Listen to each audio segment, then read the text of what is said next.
like, you write this and then suddenly, like, I have another conversation with you and I'm just like, holy shit, okay, like, I've got to change it. Well, actually, you nailed it. The reason why I'm so abrasive against writing books.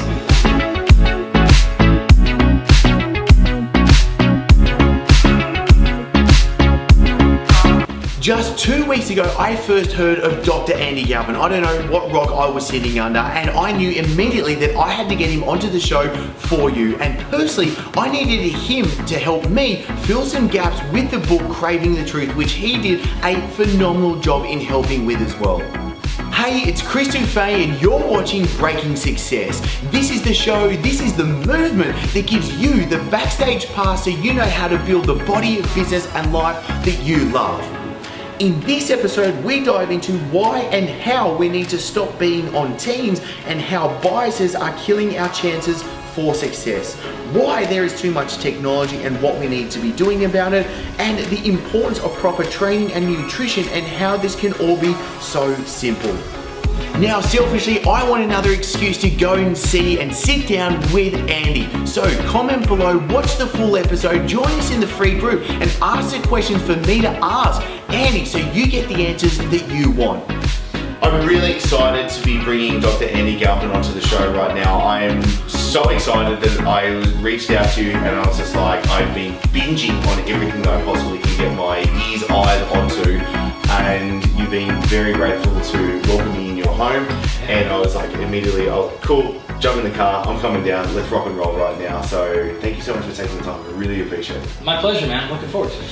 Now, I want to kick this off with, in the health and fitness world, there are so many teams, there are so many tribes, there are so many different swings of the pendulum we're sitting at.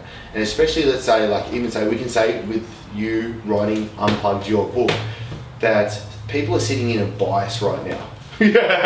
Buy the book, the link's below. But there's so many people with a bias. How do you, knowing that you want to help people and you want to get the information across to them, how do you help actually break that bias down so then they can start taking the right steps forward? Yeah, I don't know if we can. I think the best way I can explain my position and why it's difficult, you have to maybe binge on my stuff, is because, like, you're never going to see me generally say, here are your 2 or 3 answers. Like, that was the next point, but please keep going. I don't get at these things. I think the word hormesis is the best way I can explain my approach to this whole field, and I think that will maybe answer your question a little bit.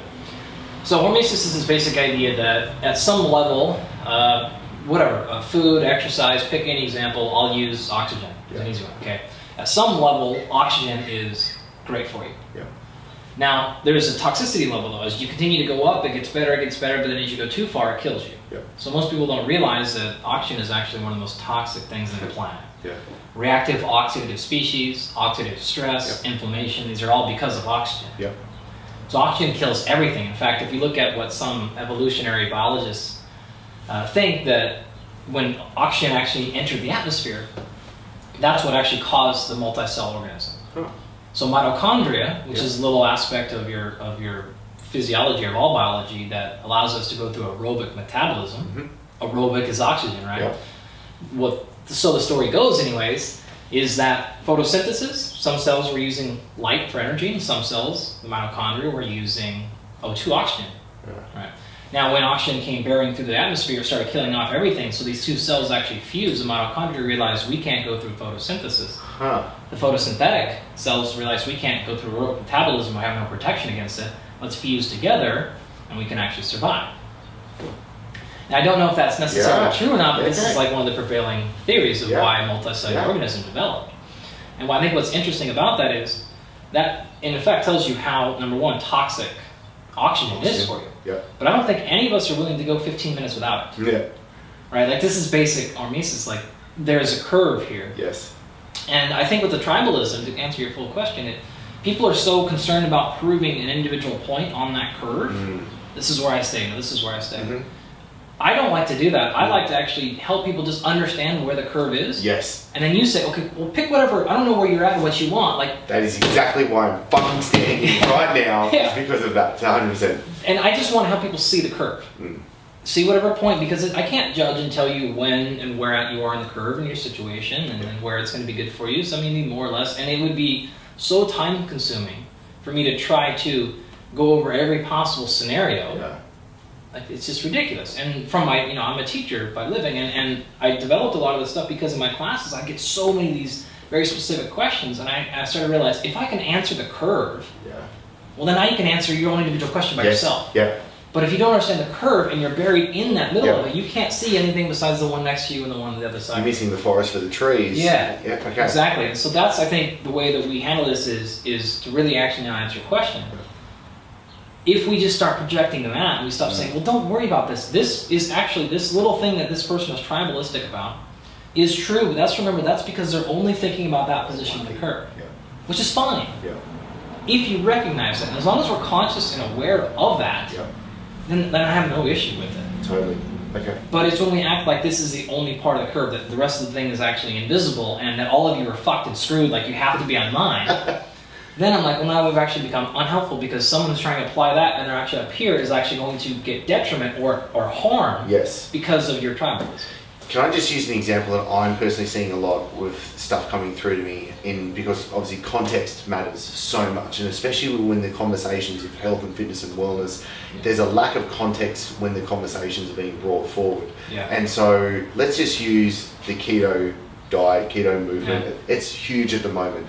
And it's a great tool to be used at the right time for the right person and everything like that. And I'm seeing a lot of messages come through to me at the moment saying like, I'm doing like a keto diet and I'm not losing weight, I'm feeling crap, blah, blah, blah, blah. And it's like, you're using the wrong tool for the wrong thing. Like, and this is where people are trying to latch onto. And then you've got the other realm of the, maybe like let's just call it the keto crowd, where they're just saying it's the be all and end all. And I love what you were saying, because a lot of these questions that I'm going to be asking and that I know you answer, there can be a real, it depends. Starting off. Always. So how do you help somebody find the context in what they need to have before moving forward? So the rule I have in my class, when you ever answer a question, the first answer is it depends, right? Like always. Now, what I allow my students to do is I give them the space to say, you set up the context of the scenario and then answer the question. So determine it yourself. So we move past that, because you're right. If we always just say it depends, well, then actually people end up in stagnation. I don't know I have to act. I can't just wait for 30 years for you to figure it out. I do have to act. And that's fine. We just have to approach it such that, okay, well, if we make a mistake, then we own up to that. It didn't work for me. Great. I mean, I love the example of percentages. So if we take something that is 98% effective, that means 2% of the time it's not effective. And you might be that 2%. That's when we extrapolate that to 7 billion people, that ends up being millions and millions of people who it didn't work for. We lose sight of that. I think it's more dramatic if we use 90 and 10. So if something is 90% effective, like in the research world, that's really effective. In the pharmaceutical world, that's very effective. But that means if there's 9 people next to you, one of you is not going to work. And you're like, oh shoot. So for every 9-10 clients that come in, one of them, it's going to be a tragedy. A really good example of this is if you look at the pharmaceutical drug industry. Something like 98% of all studies that have been shown to work in animals don't actually transfer over into human. It doesn't work, right? So this drug was super effective for an animal. 98% of the time, those are not actually going to be effective in human. Wow, I didn't know that. It's a very, very high percentage. Wow. So we have to be a bit careful whenever we're, number one, interpreting science that's come from animals. That doesn't mean it's not helpful. There's tremendous use in that. Tremendous. But we just have to take information, whether it's coming from a science study, or a person who looks great, or a person who's coached a lot, or your friend, and we use that information, but we just use it in its context, which is to say, okay, this is good information, but it's not just like, oh, there it is. It was in that book. It was in that beautiful book. It doesn't matter. Like my book is no different. I will almost guarantee you, in a year or 5 years, something in here, I'll change my position. Totally. That's okay. This is really funny, because with me writing my book right now, like, I know I'm going to be walking away from this conversation today, and it's my goal to then walk away and actually make changes in this book that's coming up. My editor's going to want to absolutely chop my head off, because it's continually happening. And I said, by the end of this week, it has to cut off. But for me, it was like, one thing I want to do was like, okay, with it comes along like sign up for these free downloads and you're going to get updates as they come through. But I totally understand that like you write this and then suddenly like I have another conversation with you and I'm just like, holy shit, okay, like I've got to change it. Well, actually, you nailed it. The reason why I'm so abrasive against writing books and I didn't want to do this to begin with is for that exact reason. Like it's too stagnant and stale. And it's like now it's there for life and none of my positions are ever like that. Yeah, 100%. So like I don't want to do that because you can't, but I think your solution to that's really, really interesting. Hopefully, let's see. Because I remember walking into a course. We just release version 2 and sell it again. Okay. Well, let's see. Version 2's good. Come get what version 1, then you get version 2. Yeah. I remember walking into a course, this was a while ago, and he started off by saying 50% of what I'm going to say isn't going to be true. I just don't know which 50% that is. Yeah, and I was like, oh wow, like it really like turned a light bulb on for me when I heard that. I was like, that's really interesting and true and I use that at the genuine. beginning of the semester. That's awesome. Especially nutrition. Like I just don't know which 50-50. I use this example all the time too. Joe Ken, who's an NFL strength conditioning coach for the Carolina Panthers. I heard him give a talk years ago, and the first thing he said, I mean, he's an NFL strength conditioning coach. Yeah. He was a coach at Division I Arizona State for 20 years. Yeah. Like long time in the game. The first thing he says every single time is, I reserve the right to step up here next year and tell you this whole presentation's wrong. Perfect. Like he doesn't need to say that. Yes. He has the pedigree, he has the experience, he has the success to just walk up there and say, this is what I do and this is why. Yeah. And then he moves on, and he's not just beating you with anti-troll the whole time, but still, like that is the approach. And when I was young and sitting in that audience and listening to somebody at that level of pedigree say things like that, I took that part to say, like, if he can say that, me at 24, I sure as shit should be saying that. Like, I don't know anything relative to what this dude knows, and he's still saying, I don't know here. Yeah. But I think we still can communicate and say, well, this is what I think as of now. Mm-hmm. As we understand it now, as I'm doing it now. And my approach to keto is the same thing. And I'm happy we can go into that in detail if you want. Yeah. But you could pick keto, you could pick training, you could pick anything. I was just up at San Francisco State with my colleague Jimmy Bagley. Yeah. And he's doing a lot of research on virtual reality exercise right now. Awesome. Which is really cool. Yeah. So he had me in there, and I have a headset on, and this huge cord coming from the back of my head, right? And I'm plugged into this giant set of screen, and I was doing this boxing game, right? Yeah. And he videoed me, and he was like, I'm gonna put this up on social media because you're totally plugged in right now. And I'm like, version 2 of the book, plugged in. Why you need to be plugged in. But yeah, so good and true. The point is though that we have to any person who has that approach, which is the dogmatic, like this is my way and I'm infallible, wrong. These are the people you should be abrasive and apprehensive. To be like, I don't know if they really have my best interests in mind. Yeah. Are they protecting so much of their ego and their brand they're willing to sacrifice the content that they're selling me to look infallible? Well, these are maybe the people you want to be apprehensive against. And the people that I respect in the field most, that I work with most, are the people who are constantly like, screwed that one up. Yeah. Okay, now this is what I'm thinking right now, as I understand. That's going to be modified. We're playing, we're adapting, we're going forward. Totally. Because I remember not that long ago, somebody was like, "Oh, like this person changed their mind and they've said the exact opposite of what they said over here." And I was like, "But that's a good thing." No, yes. Because it's progressing. Yes. Like, we are, and this is another thing that I can't see. Is like we're all on the same team. We all want to be able to get better right now. Yeah. Why is there so much conflict going on? Like, let's actually help each other move forward. It's just there's no need for I could not agree more. Like I think we made this argument on Body Knowledge, our podcast. Yeah.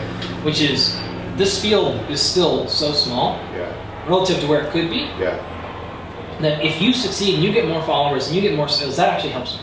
Totally. It moves us more towards this is the norm, this is the mainstream, and so fighting over the fact that.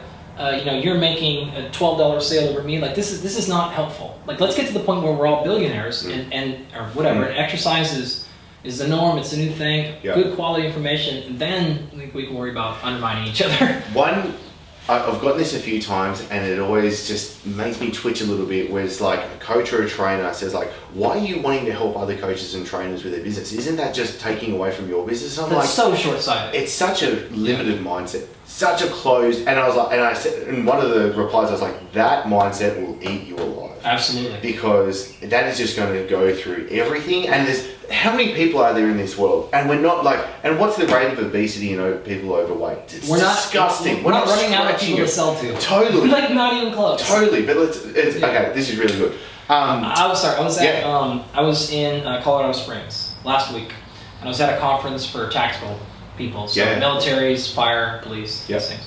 And I'm sitting in the audience, and 2 representatives from WADA and USADA were there, which is the World Anti-Doping Agency, right? USADA. Yep. The guy's up there talking, and I see one of my slides up there. And then he's going on, I'm like, I'm kind of getting irritated. And then I see another one. And then I see another one, like, no credit, no reference. And I'm like, I'm in the audience sitting right now. And you straight up stole my stuff. Right? Yeah.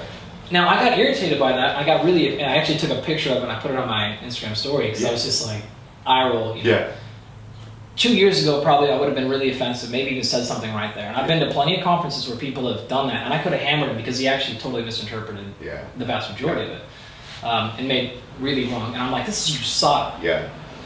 You can't be making these sort of mistakes. Yeah.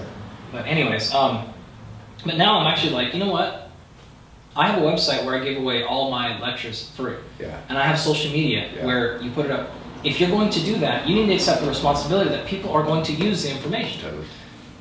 So, like to your point earlier, like why are you helping other people? Well, if you're really helping them for the sake of helping them, you can't bitch and complain when they then use it. Yeah. Because it's a treat. It's going to keep spreading outwards. Exactly. And so, a couple of people will steal it and use it wrong and make money off it. Okay, but eventually, when enough people will find you to be like, well, this is the guy. Yeah. Like, this is the real guy who came from. And there will be some little ones that misabuse it. But generally, if you're helping more people and you really are doing things that are of value, that will land itself out just fine. Yeah. And so the more people you help, it will eventually, those people who you helped will eventually come back to you, even if they are eventually making more money, have more gyms than you, and they're going to hire you when you fail or something, or they're going to promote you, or they're going to put you over on their social when they have 1 million followers, and you're like, I learned it all from this dude, actually. Like, it's going to come out, so the more people you help, the growth mindset is far better than the closed mindset. It doesn't help you personally. It will eat you alive, like you said. And I don't actually think it furthers your career that much. No, totally not. Like no one gets left behind for the original good idea usually, unless you're a shithead. In fact, oh my gosh, I can't remember this dude's name. It's right there on my kitchen counter. On a piece of paper. Brett Bartholomew. He's a really awesome coach, strength conditioning coach. He's got a place out in Georgia now. Okay. He was on our episode 5 of our podcast. Okay. Conscious coaching. Okay. Really good. He had a slide that I saw a couple of years ago. And it's funny because I was literally open, sitting there. And he told a story about a guy who was the first guy that discovered, I think, soap. And he was running around screaming to everybody that this is going to save lives, etc. And no one was listening to him. And he eventually got really, really bitter. And he got really upset. And so he started, continuing to publish his research. But his papers were so laden with bitching and complaining and whining, nobody wanted to read his shit. Yeah. Because they're so tired of the whining. When if he had just swallowed that a little bit, the information was getting out there. People were like, whoa. Well, he ended up not being the guy that got credit for it because no one read any of his stuff because he was so bitter and so whining and so complaining. That is a great lesson. Yeah, so it's just like, yes, help other people and then don't whine about it. You're going to be just fine. How do you help somebody, and this is a massive tangent, and I love tangents, help somebody move Sorry, if you ever seen my picture. Good, let's go. How do you move someone from a closed to an open mindset then? I don't know if I have a great answer for you on that. I mean, if I was 50 years old and I had coached people for 30 years, maybe I would. But I think it's hard for me to make that statement when I haven't put thousands of people through that. I mean, I think I've helped a few students. I constantly talk about this stuff in class. 90% of them don't really care. I think it's just tough. You can show... Do you think they don't care because it puts the responsibility on themselves, or do you think they don't care because their head's in the sand? I think both. I mean, with students and with young people, and I'm sure we were the same. Totally. There's tons of lessons you look back on, you're like... it's actually funny, the older you get, the more these cliche sayings...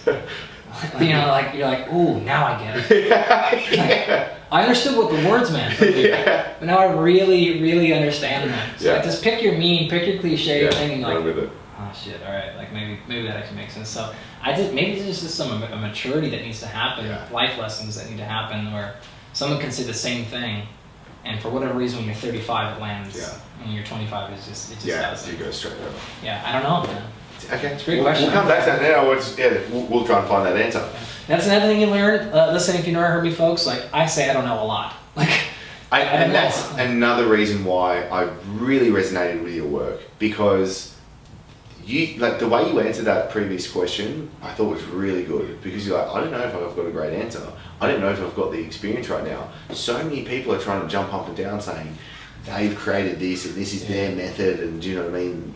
All these accolades, and it's a search for ego, right? It is, and it's really. And what I loved about actually this was you included that word there, consciousness. Yeah. And I thought that was the one thing so many people are lacking right now, because they're trying to look for other information. Like the first quote I put in this book was from Derek Sitter saying, if it was just more information we need, we'd all be billionaires with perfect abs. Yeah. And I was like, it's not about a search for more information. Like, this is great information. This interview is great information. But if we're constantly consuming, we can easily lose touch. And even lose touch, do you know what I mean? If I put the power into someone else's hand, how do you help somebody get conscious with what's going on? Then we can start going down the rabbit holes of nutrition and training and all these things first. But again, I don't know if I can really answer that. I've had success in the past, and I've had failures with those. I think the more I've tried to help people, I'll use weight loss. Yeah. I've had friends that I've known since I was a child that are still morbidly obese, and I've tried 100 things on them, and like, this doesn't work. I've had people where I've had one conversation, and all of a sudden, like, they lost 200 pounds. Yeah. I think it really has to be on them. Like, if they're not really ready for it, I don't know how much you can really do. And this is what I think breaks people's heart a lot, especially when it's family members. Yeah. You're just watching them go through this slow process, and you're just like, I don't know what you can do.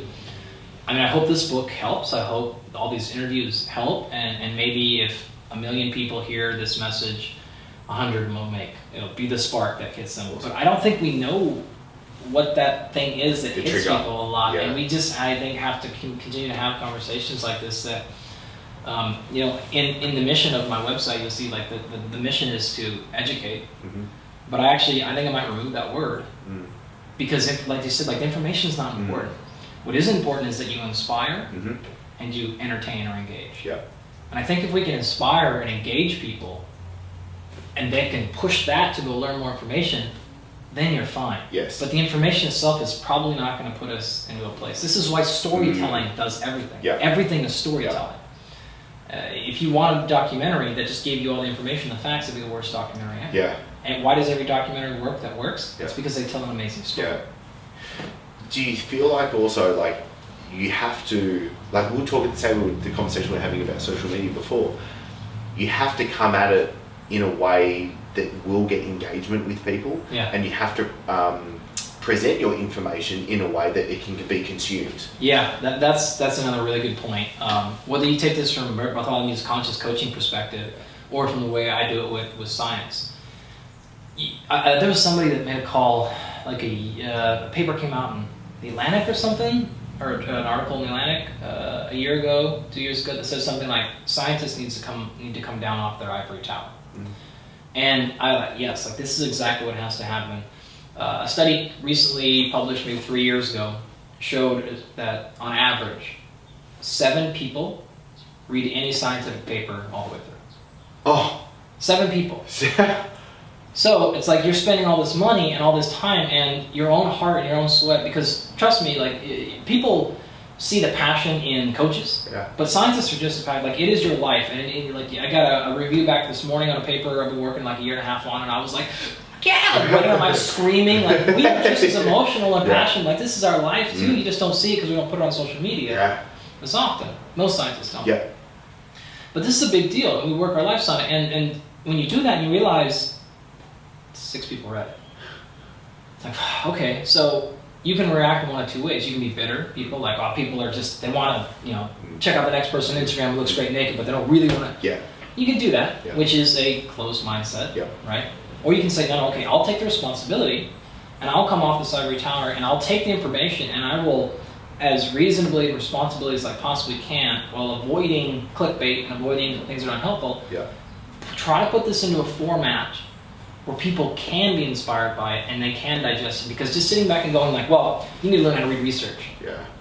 I don't think that's helpful for people. Clearly, they're not going to do it. Yeah. And I don't really blame them. I don't read research on economics Yeah. or like other theory. Yeah. I'm just like, can you tell me where to put my money? Yeah. Great. So Yeah. why do I expect everyone else who feels the same about fitness and health? Good point. Right? Totally. Now I need to come to them on their. This is why I like people like my friend Eddie Joe, who's doing phenomenal stuff on his Instagram account, taking stuff and making really nice infographics and putting these things up.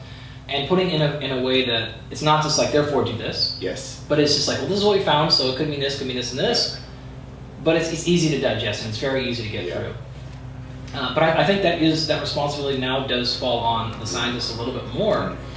And if we do that, I think it makes it easier on some of these people to open up their mind and say, okay, maybe I will think about this a little bit differently. Because if not, if you just come out there and be like, another paper proved keto's bullshit, it doesn't help. No one gets convinced by that. Yeah, totally. The people that are in that tribe just stick tighter to it. Yeah. Yeah, if anything, it will probably strengthen the tribe. For sure. Because that's, it gives them something to eat off and rally. Yeah, it gives them something to push back against. Yeah. So now, this is where that, I want to make sure that you get the most out of being here, and I want to hear from you. So if you've enjoyed this episode, click like, and make sure I can send you the new episodes each and every week. Be sure to subscribe and hit that notification bell. Also, I really want to make sure that I'm giving you exactly what you need. So comment below. I want to know what you're going to take away from this episode. And the best conversations after every episode always happen in the Breaking Success Tribe. I'll pop a link below for you to join the free group so you get access to the guides, the live streams. I'm in there answering your questions personally each and every day, plus you get all the episodes as well. So thank you so much for being here and joining us. I'm really looking forward to seeing you in the next episode.